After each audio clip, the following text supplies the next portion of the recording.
Got on the good Perfect. one. Welcome back. Don Fisher's with us. Charlie Miller. Hope you guys are having a great start to your week. Don, I hope you're having a better start to your week than the end of it was.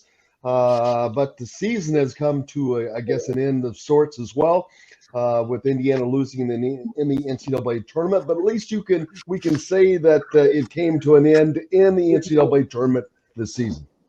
Yeah, that was the good news. I mean, from my perspective, and I said this going in or to the last week of the season during the Big Ten tournament, my whole hope was that this Indiana program could get to the NCAA tournament and end a 5-year drought.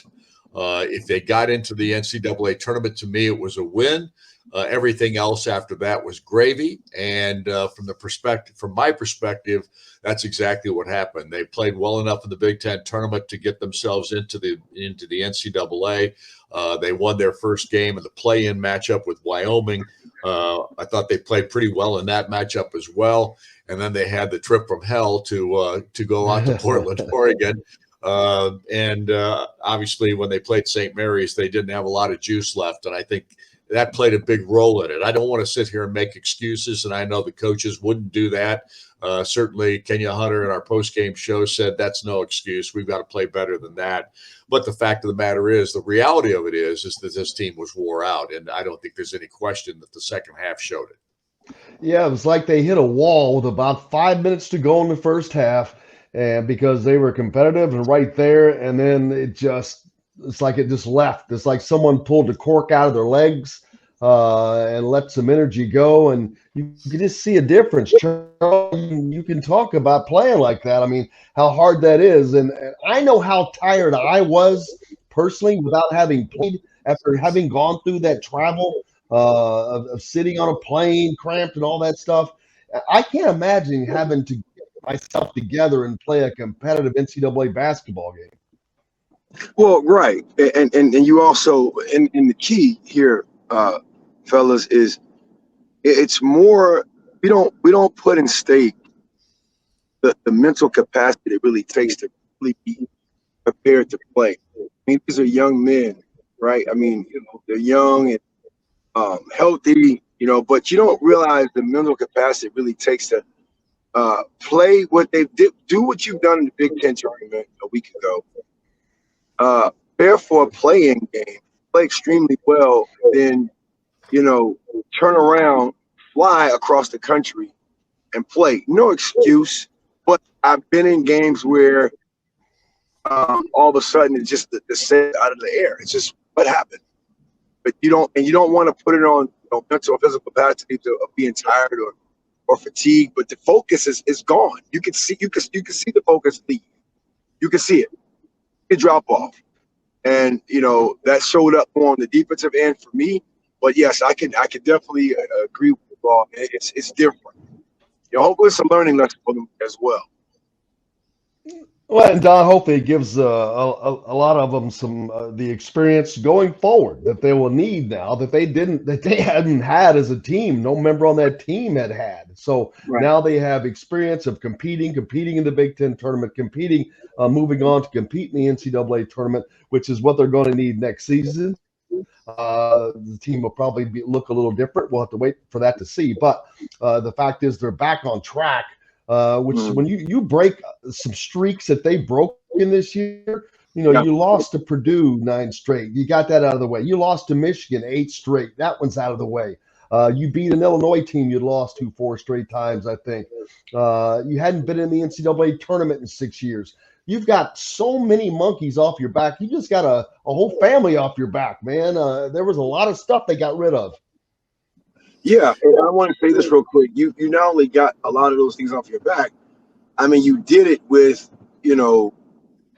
really a new team. I mean, you can't really say that, yes, we had returning players, but you've had contributors and like a player like Xavier Johnson, who wasn't here all, 4 or 5 years, right? You have Miller Kopp. You have a lot of good pieces coming in that made a big difference. So, hats off to them. And I think, Don, you said it. I mean, getting to the NCAA tournament, I know it may not be great music to our fans' ears, but man, we we did a lot this year. I mean, we Right. did a great job. But what it's worth, it's off the coach Woodson and the staff of preparing those guys night in and night out to fight and compete and be accountable. Yeah, I think that's the big. Again, I think that's the big story of the season. Indiana comes in after not competing in the NCAA for 5 straight years, and finally this team broke through, and that's an accomplishment. And there were guys in this team that got better as the year progressed. There were some that stagnated a little bit.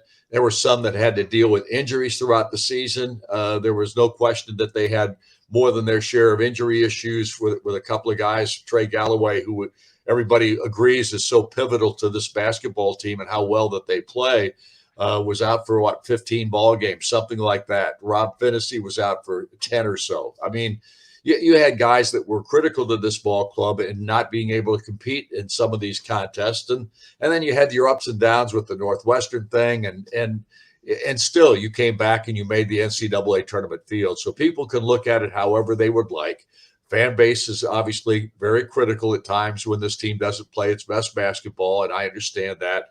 But at the same time, this team made a lot of progress this year under a new coach, a new system, a new way to play, getting used to each other with the new faces that came out of this ball club.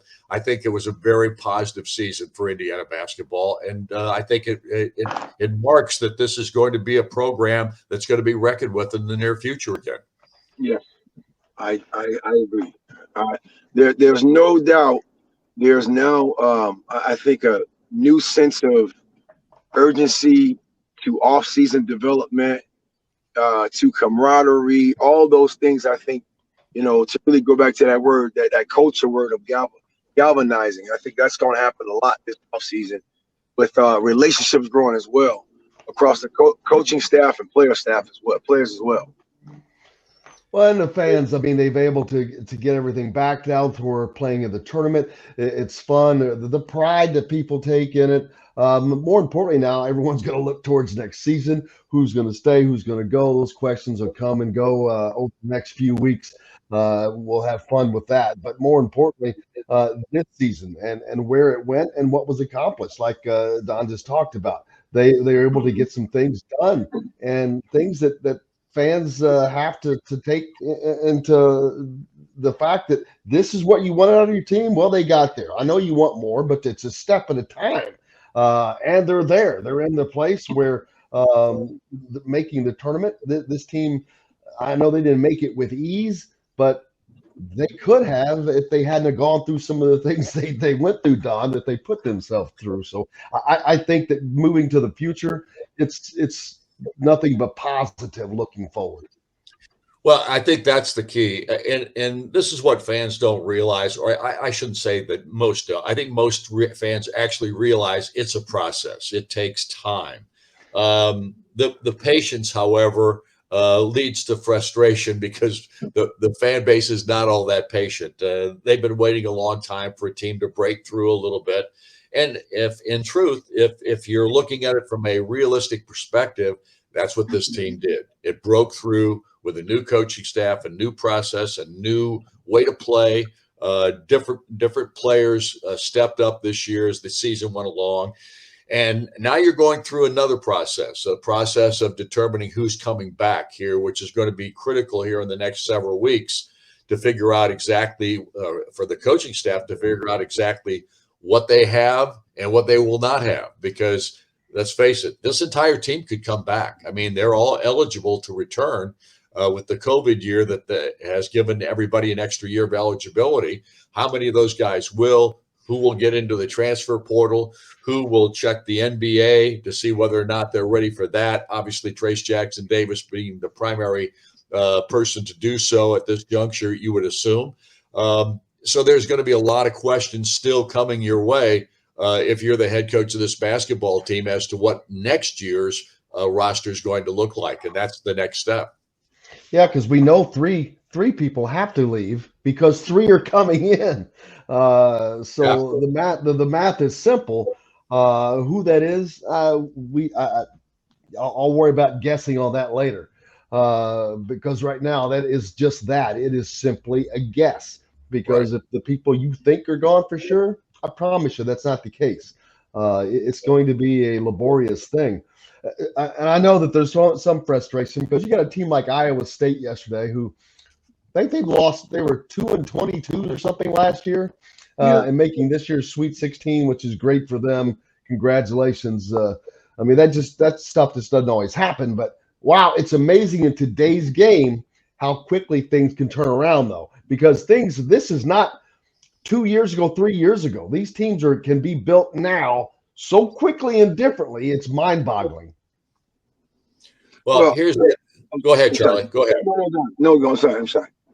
No, I was just going to bring up the fact that the Big Ten again this year has kind of laid an egg here in the NCAA tournament.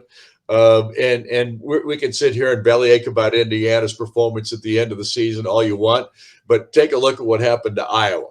Take a look at what happened to Illinois. Look what happened to Michigan State. I mean, you just go through it, and the Big Ten has 2 teams left out of 9 in the NCAA tournament. And one of those teams barely made it in, that being Michigan, even though they went in ahead of Indiana. They, of course, are one of the 2 teams that have made it to the Sweet 16, Purdue being the other. And nobody else is around. Wisconsin gets knocked off. I mean, look at it. It's just amazing what has happened to the Big Ten for the second straight year in the NCAA tournament. Wisconsin gets beat in Milwaukee before they could have gone on to Chicago to play in the next round. I mean, they had home court advantage built in. Yeah, all I was going to say, guys, is it's you talk about team can turn around like Iowa State. I would say that's an atypical result, but due to the transfer portal, I mean, and now the trend may be going after mature players, players that are older. I mean, yeah, you can rebuild in that regard. And all of a sudden, it's like, okay, it's almost. Did we put an asterisk by it? I mean, was it the guy that came in, 2018, 19? But yeah, I mean, it's an interesting conversation because I can only imagine in the locker room from the coaching standpoint.